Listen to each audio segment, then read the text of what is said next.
మిత్రులు, ఈ సభాధ్యక్షులు అచ్చంపేట ఎమ్మెల్యే వంశీకృష్ణ గారికి, వేదిక మీద ఉన్న మన జిల్లా మంత్రి దూపల్లి కృష్ణారావు గారికి, మరియు మన నిత్య పెళ్లి కొడుకు నాగర్ కర్నూలుకు పార్లమెంటుకు ఈసారి ఎన్నిక కాబోతున్న మా అన్న మల్లురావు గారికి,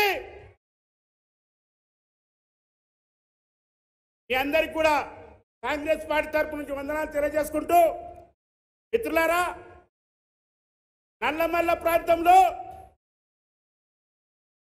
గువ్వల బాలరాజు అనే వ్యక్తిని 50,000 మెజార్టీతో చిత్తు ఓడించిన వంశీకృష్ణ గారికి మొట్టమొదటి శుభాకాంక్షలు తెలియజేస్తున్నానని చెప్పేసి విజ్ఞప్తి చేస్తున్నా. ఈరోజు సౌండ్ సిస్టమ్ బాబు, మిత్రులారా, మల్లురావు గారు 40 సంవత్సరాల రాజకీయ చరిత్ర, 2 సార్లు ఎంపీ, ఓడినా గెలిచినా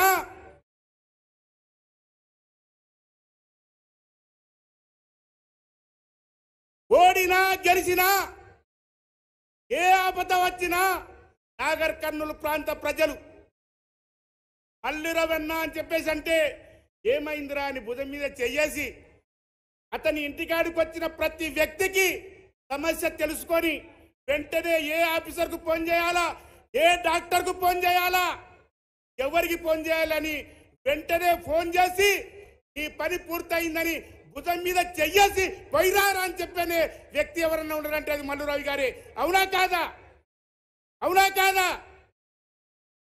మల్లురావు గారు పిలిస్తే పలికే వ్యక్తి, మంచి వ్యక్తి, చాలా మంచి వ్యక్తి, మాదిగొల్ల అల్లుడు. మల్లురావు గారు మాదిగొల్ల అల్లుడు.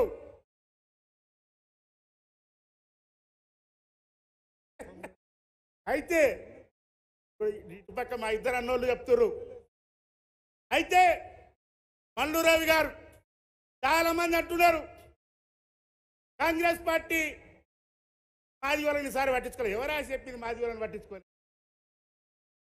మాదిగోళ్ళని పట్టించుకుంది కాంగ్రెస్ పార్టీ. 40 సంవత్సరాల రాజకీయ జీవితం కలిగిన డాక్టర్ బాబు జగజ్జీవన్ రావు గారిని బతికున్నన్ని రోజులు కేంద్ర మంత్రిగా పెట్టింది కాంగ్రెస్ పార్టీ. ఆయన బిడ్డ మీరా కుమార్ని స్పీకర్ చేసింది కాంగ్రెస్ పార్టీ. అంతేందుకు తెలంగాణ ఉద్యమ సమయంలో దామోదర్ రాజనరసింహను డిప్యూటీ సీఎం చేసింది. అయితే మిత్రులారా, టైం లేదు, మన మంత్రులు ఎమ్మెల్యేలు మాట్లాడాలంటారు కనుక నేను ఒక మాదిగొల్ల పిల్లగాడిగా చెప్తున్నా. మా అన్న మంచోడు, మన అన్నను గెలిపించాలి ఖచ్చితంగా. ఈసారి ఖచ్చితంగా మల్లన్నను గెలిపిస్తున్నాం. నాగర్ కర్నూలు పార్లమెంటు దరిద్రాన్ని కడుక్కుంటున్నాం.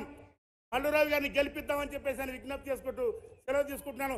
జై కాంగ్రెస్, జై కాంగ్రెస్.